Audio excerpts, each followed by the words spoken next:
Vegan for total peace. Our programs offer many languages. Please visit suprememastertv.com/schedule. Nos programmes offrent plusieurs langues. Veuillez visiter suprememastertv.com/schedule.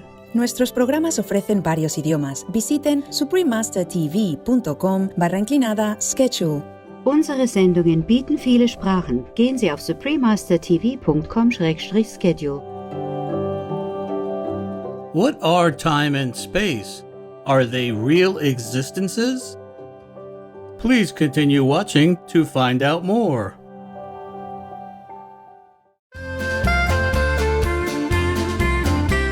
Dobrý den. That means have a good day in Slovak.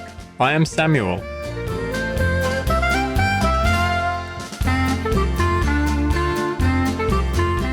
The elegant people of Slovakia wish that you may be uplifted in joy by the many blessings of the day.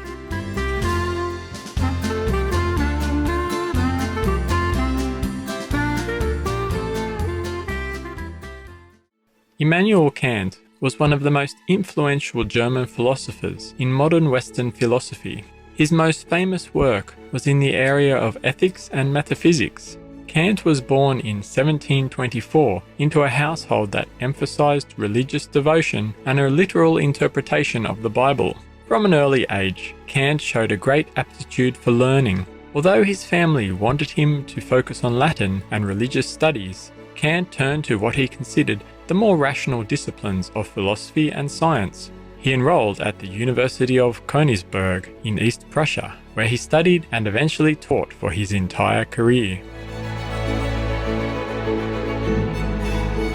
Kant's work in the area of morality was considered completely new at the time. He stated, first of all, that all humans are worthy of dignity and respect.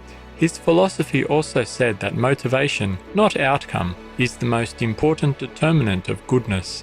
Thus, if one's actions are motivated by good, that person's morality is good, even if the situation does not turn out as expected. To Kant, moral actions and duty are nearly identical. Thus, a person has moral worth if they fulfill a duty, regardless of perceived personal gain. In his doctrine of transcendental idealism, Kant argued that space and time are mere forms of intuition, which structure all experience, and therefore, that while things in themselves exist and contribute to experience, they are nonetheless distinct from the objects of experience. From this, it follows that the objects of experience are mere appearances, and that the nature of things as they are in themselves is consequently unknowable to us. We are now going to present a selection from one of the greatest works in the history of philosophy, Critique of Pure Reason.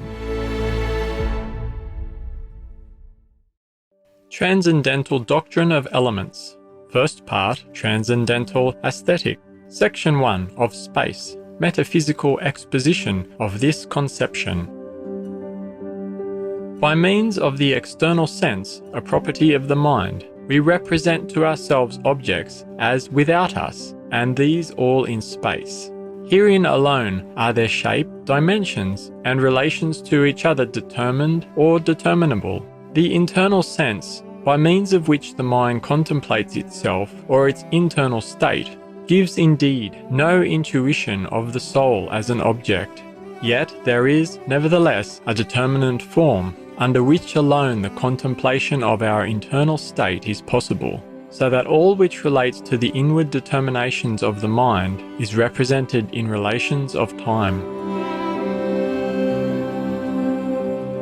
Of time we cannot have any external intuition, any more than we can have an internal intuition of space. What then are time and space? Are they real existences?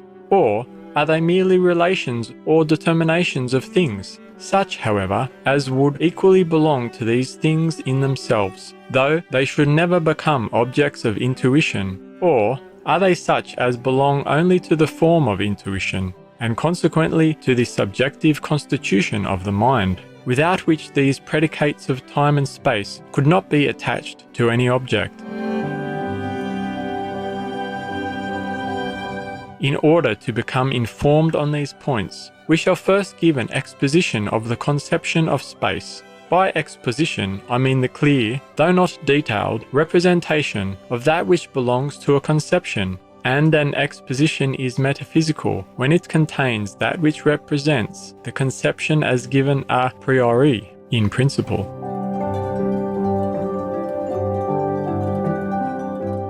Space is not a conception which has been derived from outward experiences, for, in order that certain sensations may relate to something without me, that is, to something which occupies a different part of space from that in which I am, in like manner, in order that I may represent them not merely as without of and near to each other, but also in separate places, the representation of space must already exist as a foundation.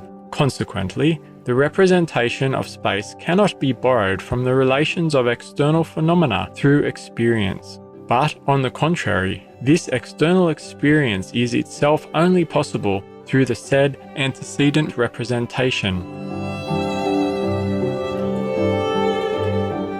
Space, then, is a necessary representation a priori, which serves for the foundation of all external intuitions.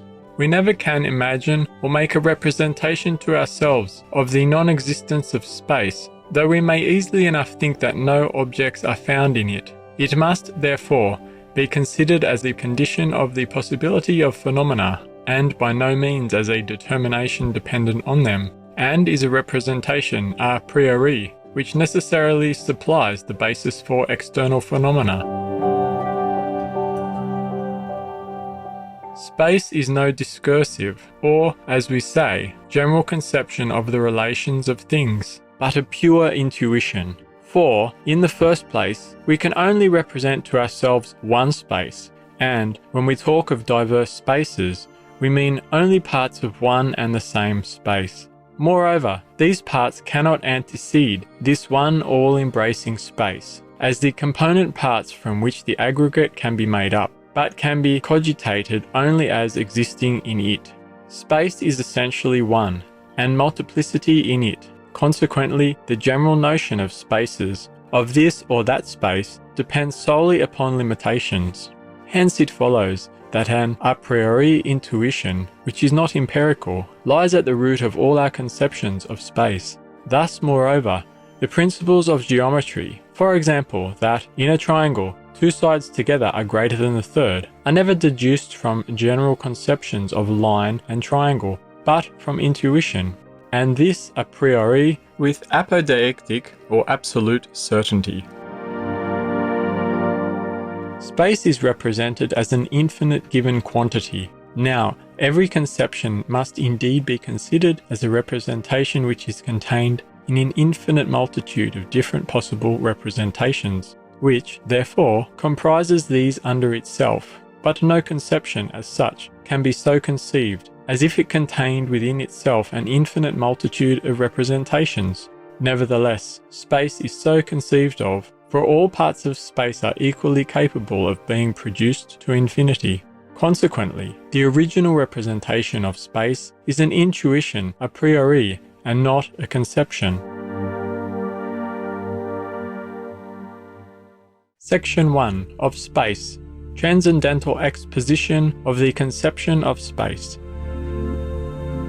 By a transcendental exposition, I mean the explanation of a conception as a principle, whence can be discerned the possibility of other synthetical a priori cognitions. For this purpose, it is requisite, firstly, that such cognitions do really flow from the given conception, and, secondly, that the said cognitions are only possible under the presupposition of a given mode of explaining this conception.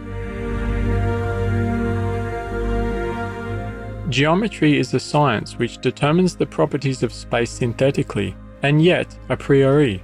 What, then, must be our representation of space, in order that such a cognition of it may be possible? It must be originally intuition, for from a mere conception, no propositions can be deduced which go out beyond the conception, and yet this happens in geometry. But this intuition must be found in the mind a priori, that is, before any perception of objects, consequently must be pure, not empirical intuition.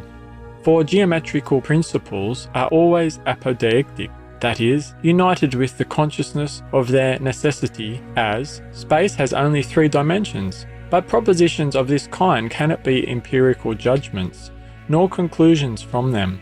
Now, how can an external intuition anterior to objects themselves, and in which our conception of objects can be determined a priori, exist in the human mind?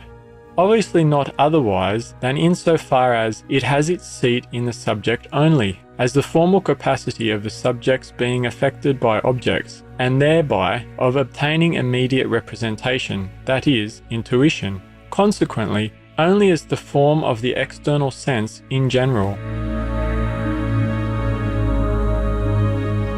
Thus, it is only by means of our explanation that the possibility of geometry as a synthetical science a priori becomes comprehensible. Every mode of explanation which does not show us this possibility, although in appearance it may be similar to ours, can with the utmost certainty be distinguished from it by these marks.